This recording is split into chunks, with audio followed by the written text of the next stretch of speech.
Okay, so in our last video we went ahead and fixed up the contact form, but now we need to go ahead and fix this, because if you go ahead and click these, nothing's really happening.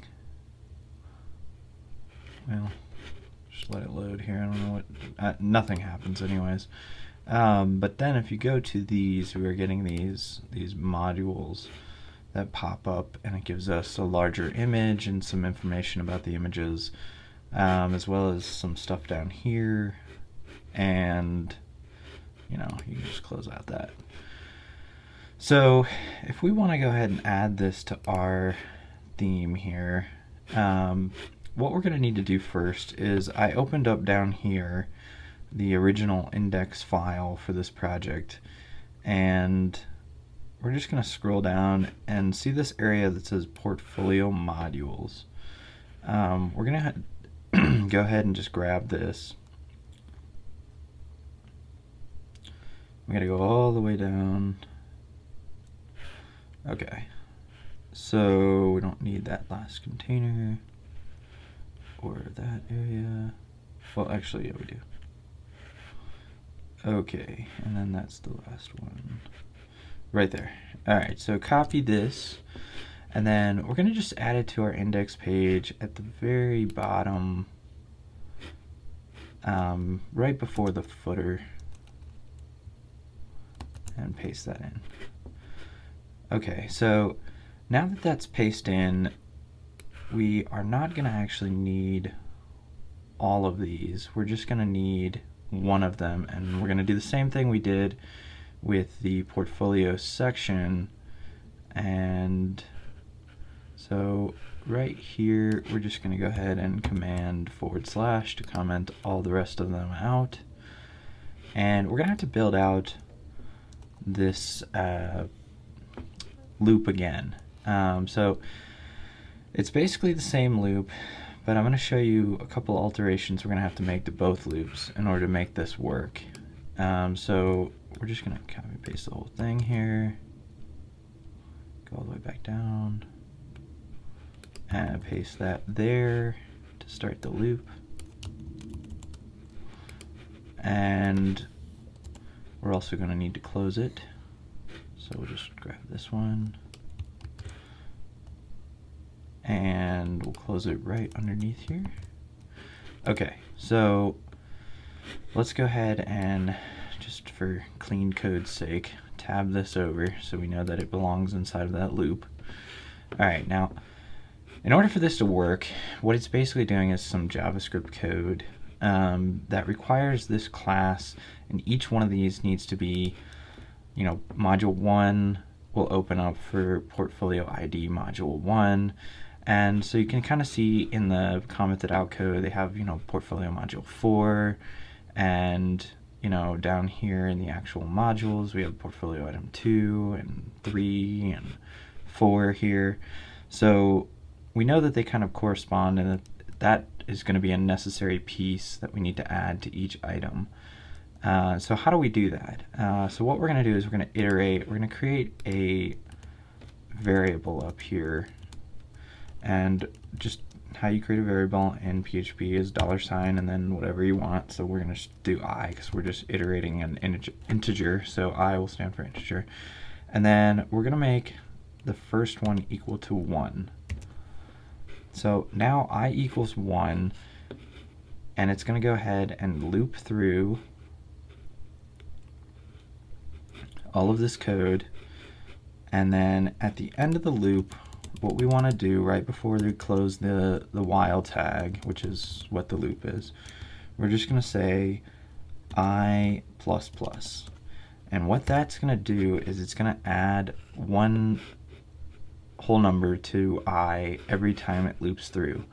So that way I will equal a count of each looped item. And so in here where we have this, we're going to get rid of the 1, and then this is going to be just another PHP tag, but no space here. And then we're just going to echo out the variable I. and then that will make sure that we count and it'll run through. So now before we kind of do that, I'm just going to go ahead and save it, and let's make sure that that's actually happening.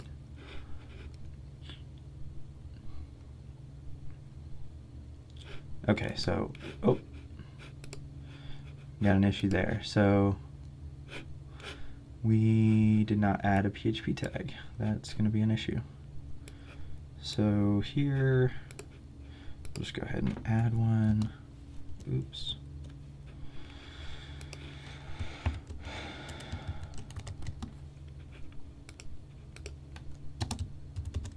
And there we go. Now save that out again. Okay, so now when we inspect this element, this should give us an ID of portfolio module 4 as what we would expect. So here we have, well, portfolio module 3. But let's just go ahead and check. This is portfolio module 6, which is going to be corresponding to this item. So that's how that's going to work, is just like that. And now what you'll probably notice is that, it goes the other direction. Ours are going to kind of, if you took a look at the source, we're going to have 6 up here, or I'm sorry, 1 up here and then 6 down here. As long as that corresponds to what we do down here in the loop, that's all going to be fine. So don't worry about that part of it. And so we're going to do the same thing. We're going to need to iterate through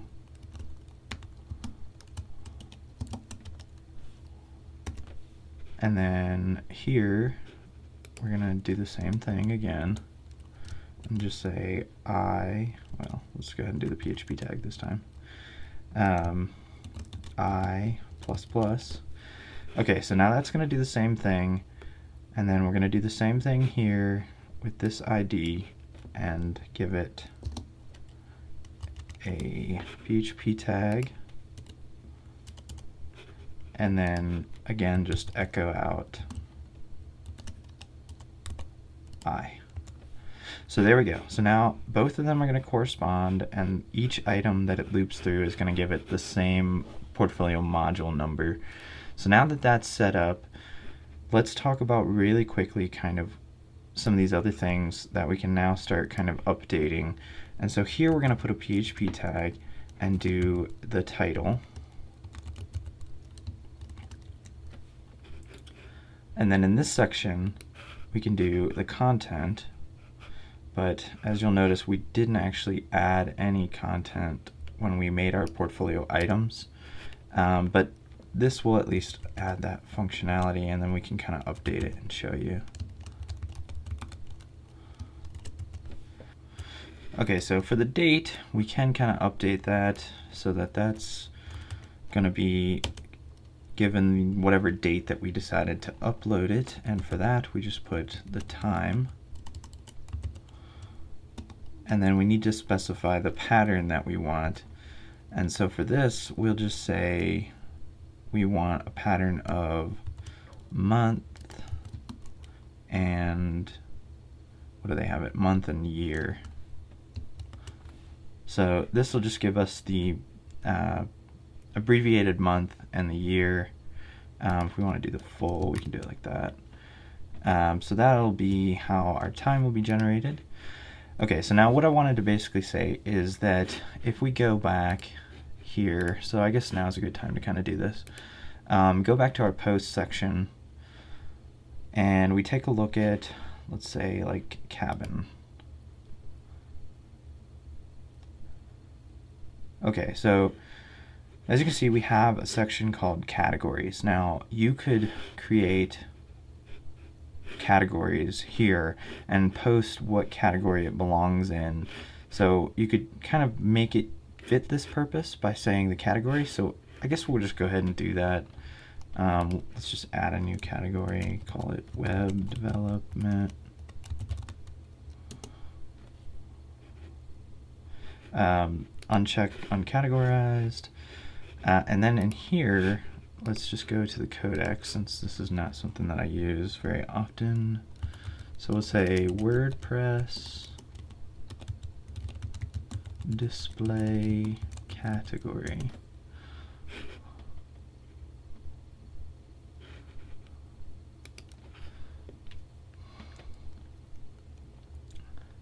So this is the function reference, and this one is, I don't really like this version. This is the developer one. I'd rather use the codex, just because that's what we're kind of more in right now, is theme development, not WordPress development. So here we go, the category. So let's take a look at what we can pass in there and how that's going to work. Okay, so list categories with a space as a separator. So that'll work for us. This way you can also kind of add extra ones. So here we put another PHP tag and just say the category. And then we're just going to put a space and then save that out.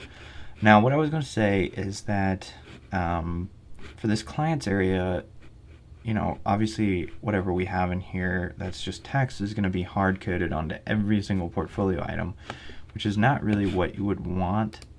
So how can we make that work for us? We could put a tag in here and just call the client start Bootstrap. This is not a great way of doing this, you know, and for this project, you know, I guess it's fine. We can just do it this way, but tags they have another purpose that's really kind of, you know, used for other things.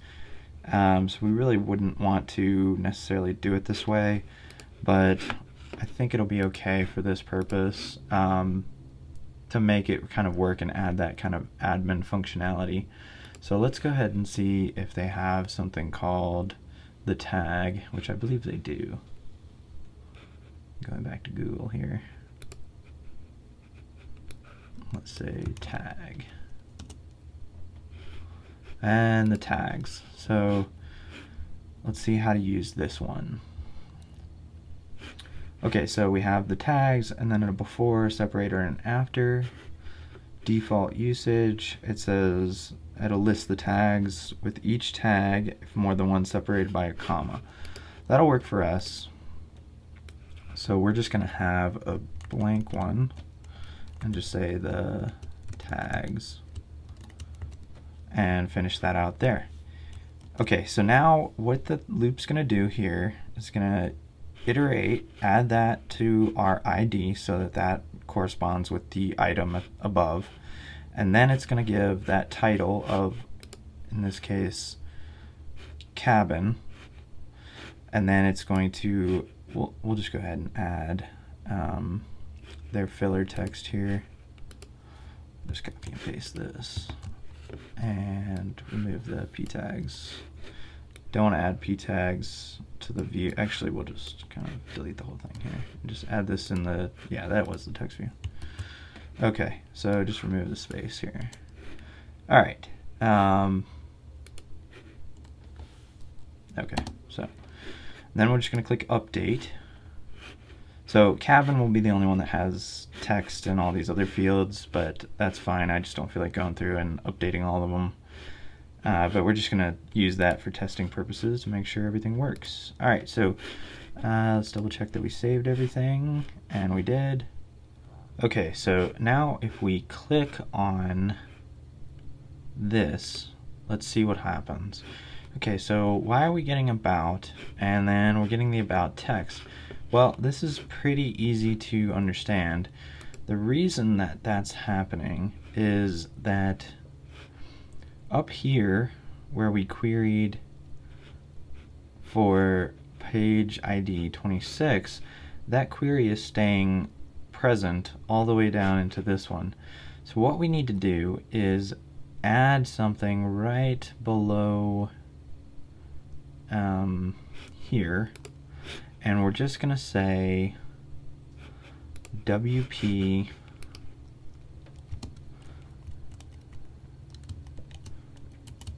reset post data. Okay, so now when we save that out, let's go ahead and refresh. And take a look now. And we're still getting it. So let's say WP reset query. Let's try that.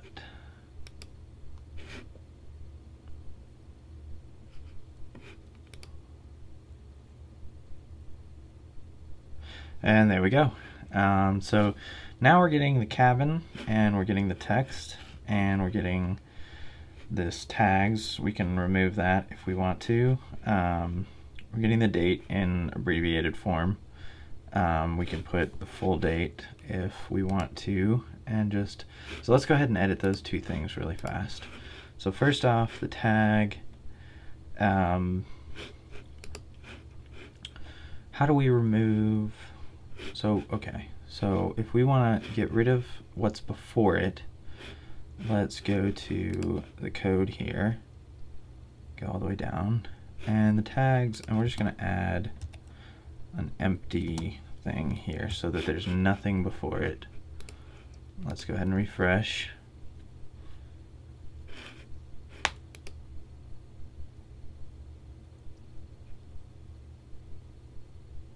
Alright, see, now we're getting just client start Bootstrap.